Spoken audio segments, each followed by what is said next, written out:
클릭해 주셔서 감사합니다. 사연을 모아 사모 채널입니다. 일상생활에서 일어나는 여러 사연들을 모아 여러분들께 전달해 드립니다. 그럼 오늘의 사연 시작합니다. 안녕하세요.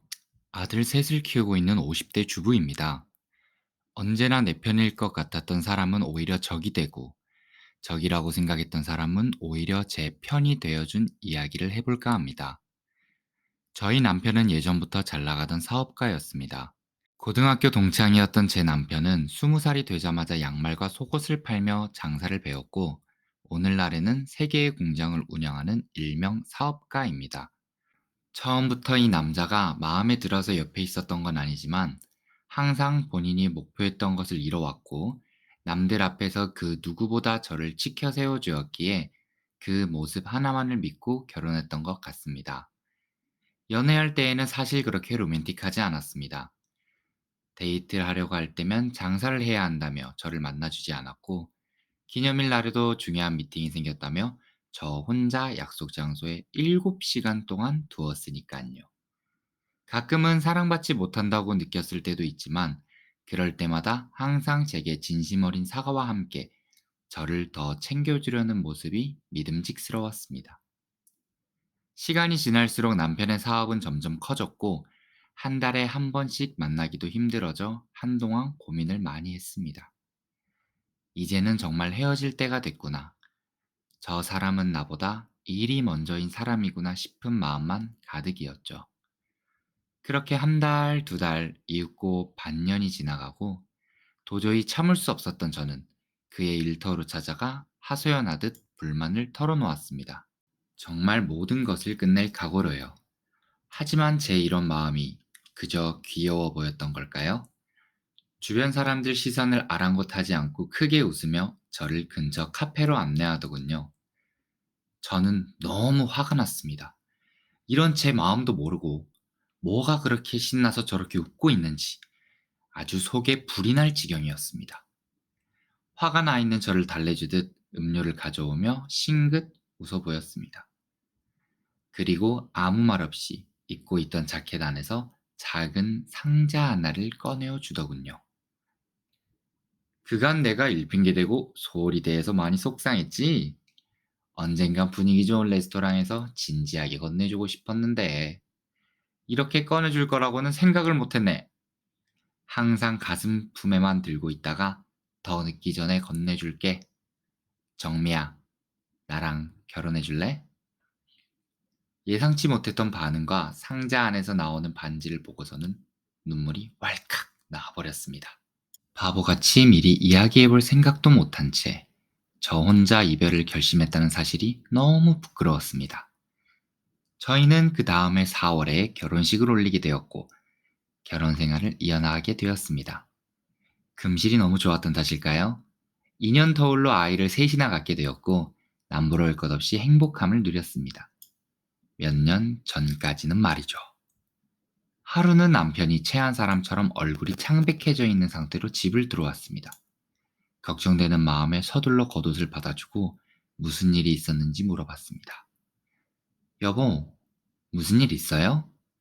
안색이 많이 안 좋아요. 요 근래부터 뭔가 이상해. 들어와야 할 작업들이 점점 끊기고 있고 공장 가동률은 눈에 띄게 들었어. 근데 이게 우리 공장뿐만 아니라 지금 이 업계 자체가 흔들리고 있어. 당시 저희가 주력으로 했던 업종은 캐리어를 만드는 것이었습니다. 디자인부터 시작하여 제품의 조립까지 가능했기에 외부로부터 들어오는 주문은 상당히 높았지만 공장 가동률이 눈에 띄게 줄었다는 말은 곧 저희 집안의 위기라고 판단할 수 있었습니다. 그래도 너무 걱정하지 마. 몇 달 지켜보자고. 샤워를 하고 나온 남편이 이내 곧 잠이 들었고 모든 것이 시간이 해결해 주리라 믿고 저도 잠에 들었습니다. 하지만 제 예상과는 반대로 막을 수 없는 사고가 발생해 버렸습니다. 그것은 바로 코로나19 바이러스. 코로나가 전 세계적으로 퍼지면서 국경을 닫는 나라들이 점차 늘어나기 시작했고, 마스크 착용이 의무화가 됐으며 사람들이 많이 모이는 밀집 구역이나 여행을 가기에는 너무 위험한 상황이 되었습니다. 그래서일까요? 여행과 관련된 상품만을 전문적으로 만들던 저희 회사의 상황은 결국 밑바닥까지 떨어져 버렸습니다. 밀린 직원들의 월급과 공장 가동을 위한 전기세, 미리 주문받았던 업체들의 주문 철회로 인한 환불 사태가 끊임없이 겹쳐버리니 저희로서는 재앙이 따로 없었습니다. 괜찮아. 경제는 금방 다시 회복될 거야. 우리나라는 아직 안전하잖아? 우선 내가 지금껏 모아둔 주식과 부동산으로 급한 불 다 껐으니 인원 조정하며 상황을 지켜보자고. 애써 덤덤한 척 저희 가족에게 말했지만 항상 자신감 넘치던 남편의 모습은 이미 사라지고 없었습니다. 그리고 남편이 노력했던 모습과는 무관하게 종교시설에서 퍼져버린 코로나 바이러스와 감염자임에도 불구하고 이를 은폐하며 돌아다니던 사람들로 인해 저희 집 상황은 더욱 악화되었고, 심지어 급한 불을 끄기 위해 팔았던 주식과 부동산이 점점 가격이 미친 듯이 오르는 상황까지 겹쳐버리니 눈앞에서 쌓아둔 모든 것을 잃어가는 저희 남편은 점점 제정신이 아니게 되었습니다. 아이들은 사랑으로 키워야 하기에 집에서만큼은 술과 담배를 절대 하지 않았던 남편이 베란다에 재떨이를 가져다 두고 매일 밤마다 소주를 마셨습니다. 그로 인해 저희 집에는 원망 섞인 욕설들이 가득했고, 남편의 마음을 잘 헤아리는 저도 그만 화를 내고 말았습니다. 그만 좀 해. 언제까지 이럴 거야? 당신이 이렇게 망가진 모습을 보이면 아이들이 뭘 보고 배우겠어? 왼쪽 뺨이 얼얼합니다. 살면서 한 번도 맞아본 적이 없는 저는 지금 느껴지는 이 고통과 분위기가 낯설고 무서웠습니다. 다시 한번 말해봐.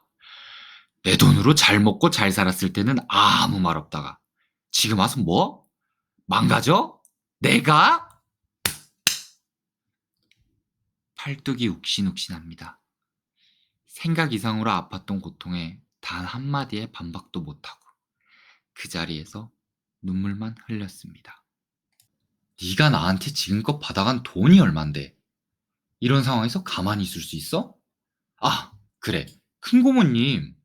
너희 큰고모님 땅 부사시잖아. 지금 우리 상황을 좀 도와줄 순 없을까? 처음으로 당해본 폭력에 저는 아무 말도 들리지 않았고 당시 상황도 기억이 안 날 정도로 패닉에 빠져 있었습니다. 그런 저를 일으켜 세워 큰고모님께 전화를 하게 만들었고 파산 위기에 처해 있다는 저희를 구해주시기 위해 큰고모님은 보유하고 계신 땅의 상당수를 처분하시면서까지 저희에게 14억이라는 거금을 빌려주셨습니다. 그간 남편이 가졌던 재력 덕분일까요? 아니면 저희 집안 모두가 아는 남편의 성실하고 열정적인 모습 덕분일까요? 이자와 차용증에 대한 이야기가 오가지도 않았고 꼭 상황이 좋아지면 되갚아달라고 말씀해 주시며 선뜻 돈을 보내주셨습니다. 문제는 지금부터 시작이었습니다. 남편은 그간 연체되었던 공장 운영비와 직원들 월급들을 주고 나서 새로운 방향으로 사업을 전환하겠다고 말하는 겁니다.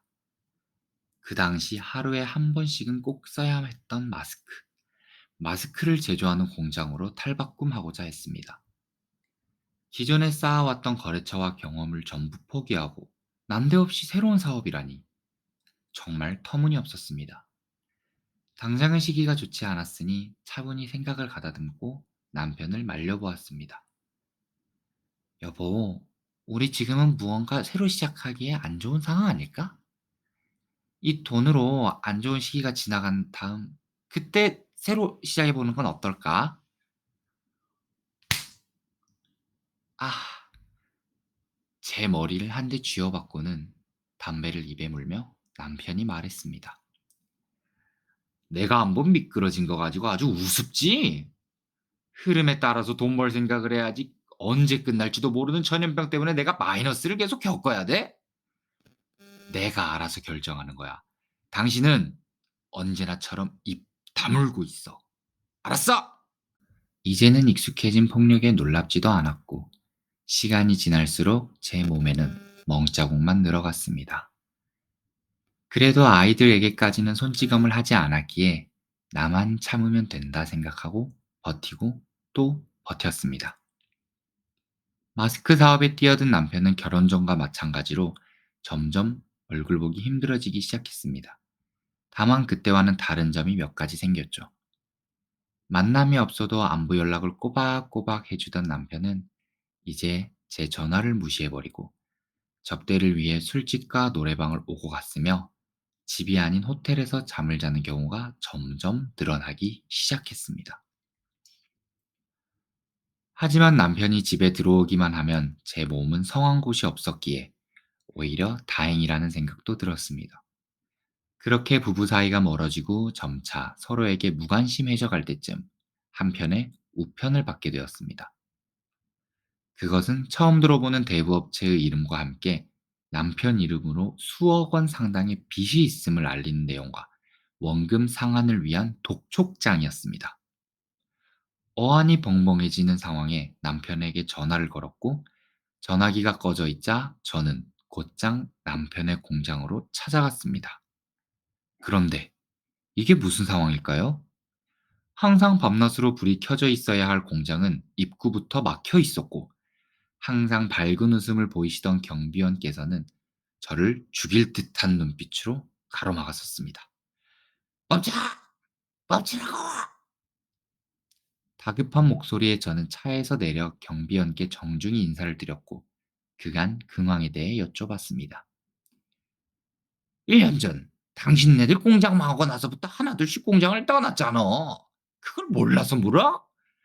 나도 돈만 받고 나간다는데 다른 사람들은 다 주고 왜 나는 한 푼도 주지 않는 겐가? 아! 사람이 우스워!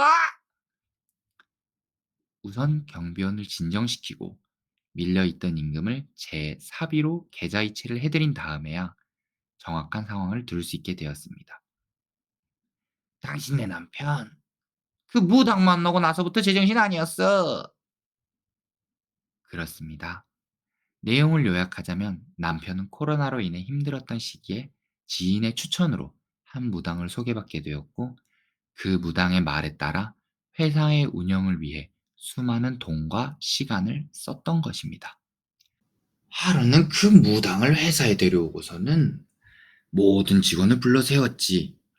무당은 한 사람 한 사람 얼굴을 꼼꼼히 살펴보더니 총 12명의 사람을 지목했고 그들은 다음날부터 공장에 오질 않았어. 그 자리는 이제 인건비가 상대적으로 저렴한 외국인 노동자들로 채워졌고 기본적인 의사소통이 안 되니까 기존의 근무자들이랑 트러블을 또 피할 수는 없었어. 그렇게 점차점차 인원을 정리를 하다 보니 결국 이곳은 외국인 노동자들의 소굴로 바뀌어버렸지 뭐야. 그간 밀렸던 임금이랑 그 부당한 대우를 받았던 기존의 근로자들이 집단 소송을 걸었는데 당연하게 그들이 또 승소를 했고 장기간의 영업 중단이랑 그에게 합의금까지. 어휴, 그때 당시에 소란만 해도 아주 그냥 어휴. 경비원이 말해준 모든 내용을 듣고 나서도 전 믿을 수가 없었습니다. 또한 지금의 상황이 오기까지의 내용이라고는 전혀 납득이 가지 않을 정도의 극히 일부의 내용일 것 같았습니다. 기존 근로자들의 부당 해고 및 인력 교체가 있다고 해서 수억 원의 빚이 생기기에는 큰 고모님이 저희에게 주셨던 금액이 결코 작은 금액은 아니었으니까요. 혹시 더 알고 계시는 것은 없나요? 당신네 사정을 왜 계속 나한테 물어요? 남편 관리나 좀 잘해요. 매일 그 무당 만난다고 지리산을 들락날락 하는데 그 무당 눈빛만 봐도 소름이 끼쳤어. 아무튼 그쪽도 고생인 것 같은데 몸 조심해요. 에? 그렇게 경비원은 자리를 떠났고 저는 홀로 남아 곰곰이 생각을 해봤습니다.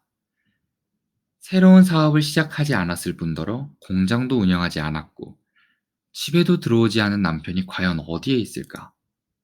고민을 하다가 문득 친정댁이 생각이 나 곧장 친정으로 향했습니다.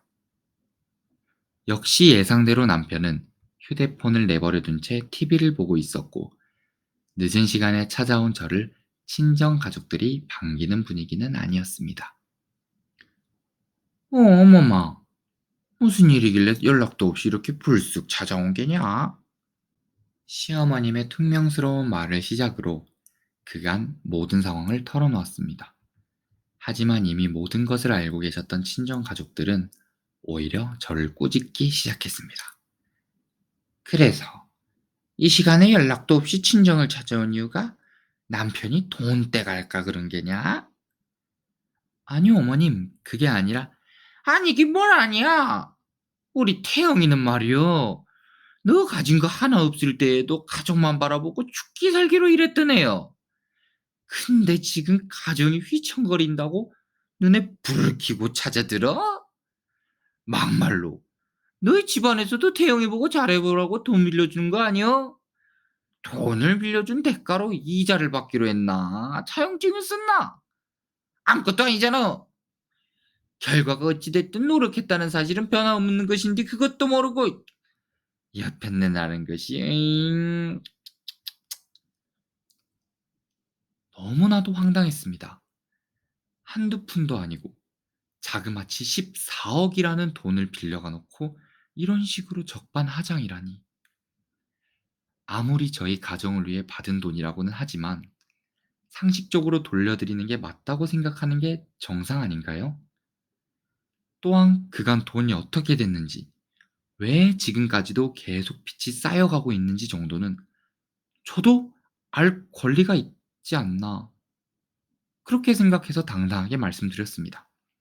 저희 큰고모님께서 주신 돈은 엄연히 어려운 공장 운영을 위해 마련해 주신 돈이며 꼭 돌려준다고 약속을 하고 받아왔던 돈입니다. 또 공장 운영이 안 되고 있었는데도 남편은 저에게 거짓말을 하며 돈의 사용처도 알려주지도 않았고 사채업자한테서 빌려온 돈의 이자가 계속 불어나 지금까지도 저희 집에 독촉장이 날아오고 있어요. 이런 상황이 올 때까지 여기 계신 친정 식구들 모두가 저에게는 단 한 말씀도 없으셨고 저 또한 오늘 모든 상황을 알게 되어 당황스럽지만 지나간 일은 어쩔 수 없으니 앞으로의 계획이 있다면 제게 상의하고 결정했으면 하여 이렇게 남편을 보러 온 겁니다. 어처구니 없다는 표정으로 저를 바라보시고는 시아버님께서 말씀하셨습니다. 그래, 며느라가. 며느라가 생각이 그렇다면 어쩔 수 없지.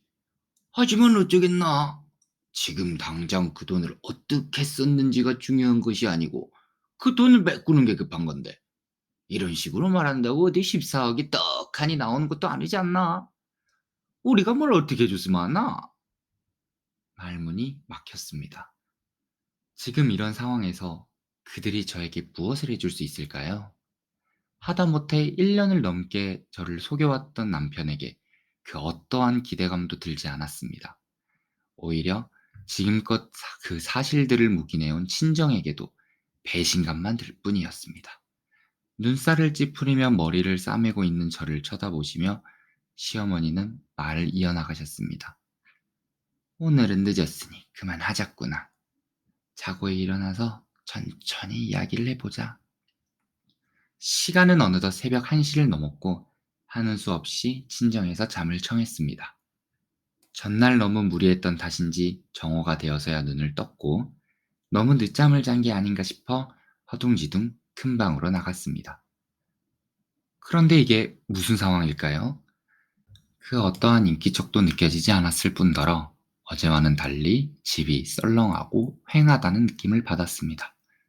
무언가 이상하다고 느낌을 받기 시작할 때쯤 제 촉은 결코 틀리지 않았다는 것을 깨달았습니다. 현관에 어수선하게 놓여져 있던 신발들은 온데간데 없었고 오로지 제 신발만 덩그러니 남아 있었으며 방 문을 전부 열어보았을 때는 시어머님이 아끼시던 값비싼 청자들도 모조리 사라져 있었습니다. 실례가 될 것을 알지만 불안한 마음에 열어보았던 시부모님의 옷장에는 낡은 잠바 2벌을 제외하고 텅텅 비어 있었으며 이내 저는 곧 또 한 번 배신을 당하게 되었습니다. 믿었던 남편에게서 느꼈던 이 배신감을 하다못해 친정에서까지 느끼게 되니 저는 도저히 참을 수가 없었습니다. 슬프거나 허탈한 감정보다 먼저 느낀 감정은 억울함이었고 이는 곧 분노로 바뀌게 되었습니다.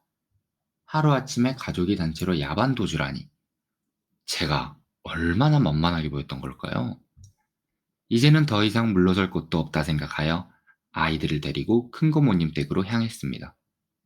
그간의 모든 상황을 설명해주고 어제 겪었던 이야기까지 해주니 말없이 저를 안아주시며 함께 흐느끼셨습니다. 제 상황을 모두 이해하신 큰 고모님은 망설임 없이 이혼 소송 전문 변호사님께 전화를 걸었고 그날 저녁 미팅이 잡히게 되었습니다. 다행히도 남편의 폭력에 시달려서 받았던 병원 진료 내역, 그리고 가정 생계 유지에 비협조적이었던 이력으로 인해 이혼 소송은 쉽게 처리될 수 있다고 말씀하셨습니다. 또한 큰고모님과의 전화통화 녹취록과 남편 명의의 통장으로 거액이 이체된 내역 등을 통해 민사소송까지 걸 수 있으며 공장 전 근로자들과의 끝나지 않은 소송으로 파산까지 갈 수 있다는 이야기를 들었습니다. 과거의 저라면 이렇게까지 하기는 바라지 않겠지만 상황이 이 지경이 되니 아무렇지 않게 덤덤히 받아들이게 되었습니다. 변호사님께서 말씀해 주신 절차에 따라 소송 준비를 하였고 법원을 들락날락하며 순조롭게 소송이 진행되고 있던 찰나에 남편에게서 연락이 왔습니다. 야, 이 나쁜 년아. 네가 그러고도 사람이야? 우리가 언제 돈 떼먹는 데 써? 다 준다고. 네가 원하는 그 돈 다 준다고. 조금만 기다려달라고! 이제는 철없어 보이기까지 하는 남편의 원망 섞인 목소리에 저는 대꾸도 하지 않고 전화를 끊었습니다. 소송 진행 도중 알게 된 사실로는 남편은 공장에 방문했던 무당과 비밀스러운 연인 사이가 되었고 그녀의 말을 듣고 투자했다가 거액의 돈을 날려먹게 된 것이었습니다.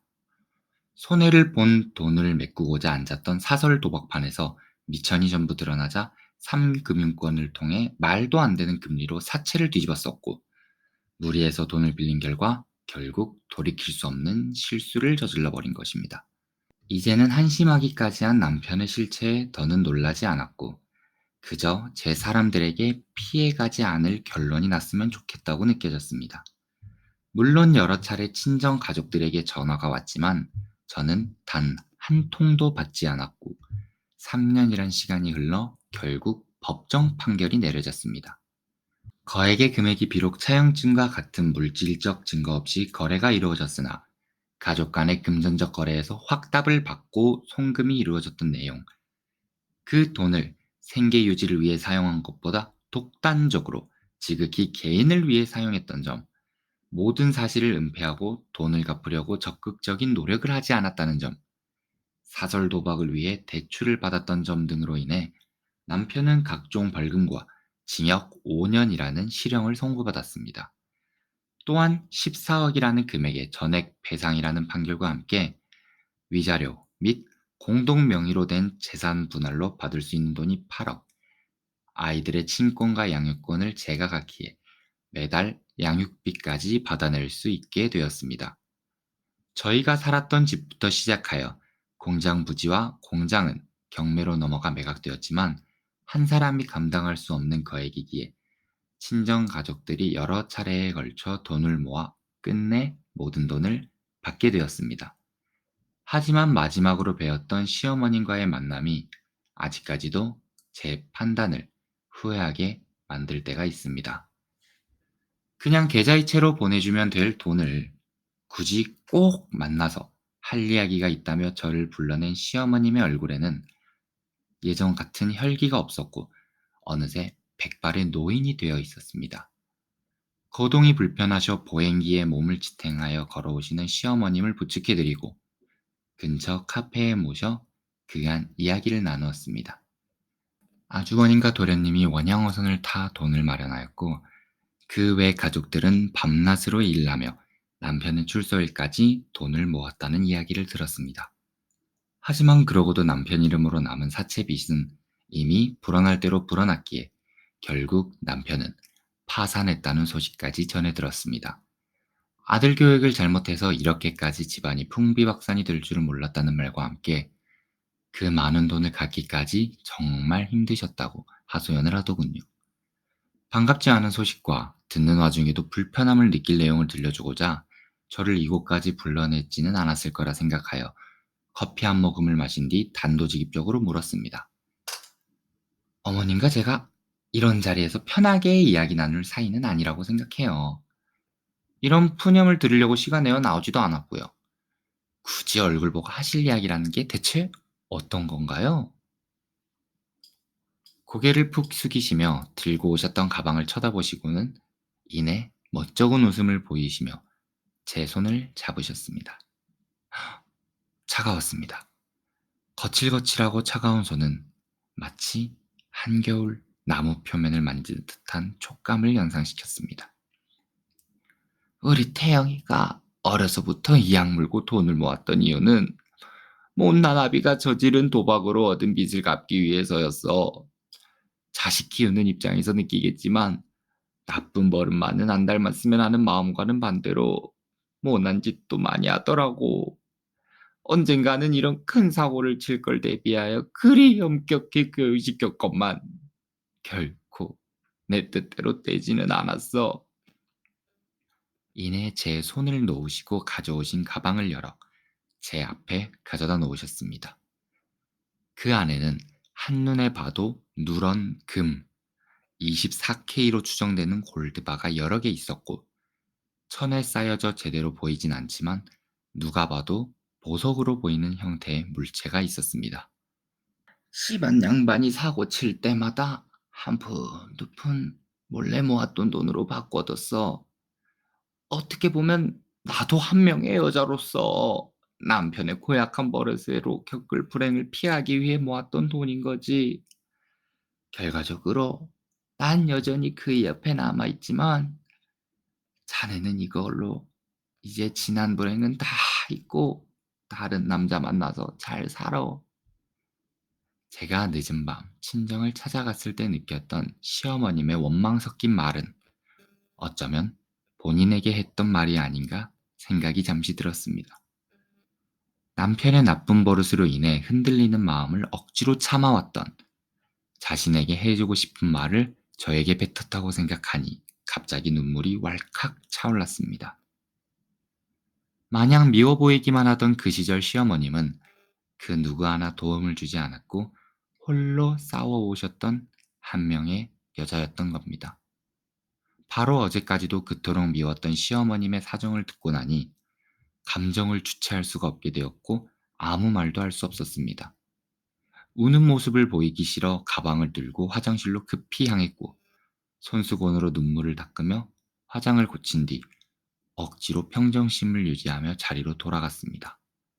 하지만 제가 자리에 돌아왔을 때 시어머님은 온데간데 없었고 가방만 덩그러니 남아 있었습니다. 카페 직원에게 여쭈어 보니 제가 화장실을 간 뒤 급하게 자리를 뜨셨다고 하기에 저도 모든 짐을 다 챙겨 카페 밖으로 향했습니다.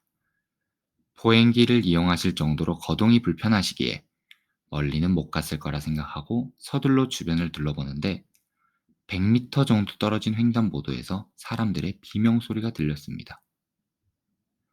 순간 본능적으로 불길한 예감이 들어 구두가 벗겨진지도 모르고 달렸습니다. 애석하게도 제가 그곳에 도착했을 때에는 형체를 알아볼 수 없을 정도의 박살난 보행기와 머리에 피를 흘리며 쓰러진 채로 누워 계신 시어머님이 계셨습니다.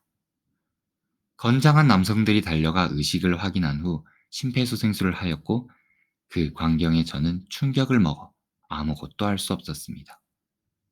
곧이어 경찰이 와서 운전자를 태워갔고 구급차에 실려간 어머님은 끝내 병원으로 이송 중 숨을 거두셨습니다. 시어머님의 장례식은 너무나도 초라했습니다. 빚은 다 갚았지만 계약된 날까지 원양어선을 타야 되는 자식들과 밤낮으로 일을 하다가 얻은 병으로 병원 신세를 지고 있는 가족들로 인해 장례식장에서 사람의 온기라고는 찾아볼 수 없었습니다. 그럼에도 그 자리를 지켰던 딱 한 사람, 바로 시아버님이셨습니다. 이제는 말도 제대로 못하는 지경에 이르셨지만 초점 잃은 눈동자로 저를 맞이해 주셨습니다. 그날의 일을 설명드리며 시어머니께서 주셨던 가방을 돌려드렸으나 시아버님은 가녀린 팔로 가방을 저에게 다시 밀어놓으셨습니다. 아가, 밥이라도 먹고 가. 그 모습을 마지막으로 저는 시아버님을 다시 만날 수 없었습니다. 이야기를 전해 듣기로는 시어머님의 장례 이후 정확히 49일째가 되던 날, 시어머님을 따라 하늘에 별이 되셨다고 하셨어요. 소식을 전해 듣고 가방을 챙겨 시아버님의 장례식을 찾아갔으나 친정가족 그 누구도 가방 안 내용물의 소유권을 주장하지 않았고 결국 제가 다시 가져오게 되었습니다. 그로부터 3년 후인 지금 저는 재혼을 하여 행복한 가정을 꾸려 잘 지내고 있습니다. 아이들도 전 남편에 대한 미련보다는 지금의 상황에 만족하며 씩씩하게 자라니 고마울 따름이고요. 이사를 앞둔 시기에 옷장 안에 넣어두었던 저 가방을 보니 옛날 생각이 나서 이렇게 사연 보내봅니다. 여러분들은 저와 같은 씁쓸한 경험을 하지 않길 바라며 오늘도 행복한 하루 되세요. 오늘도 사모 채널의 사연을 끝까지 들어주셔서 감사합니다. 앞으로도 재밌고 놀랄만한 사연을 듣고 싶으시다면 채널 옆에 있는 구독 버튼과 엄지 모양의 좋아요 버튼을 눌러주시면 됩니다. 당신의 시간에 행복을 더해드리고 싶습니다. 감사합니다.